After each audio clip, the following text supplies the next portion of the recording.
இப்போ வந்து இன்னொரு எக்ஸாம்பிள் பார்க்கலாம். இப்போ பேடில் செலக்ட் பண்ணிக்கோங்க ப்ரொஃபைலை. இப்போ வந்து கரெக்டாக வந்து 90 டிகிரிஸ் இருக்குது.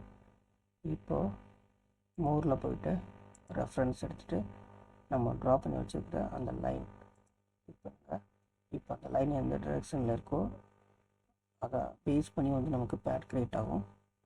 இதுதான் வந்து ரெஃபரன்ஸ் ஆப்ஷன்.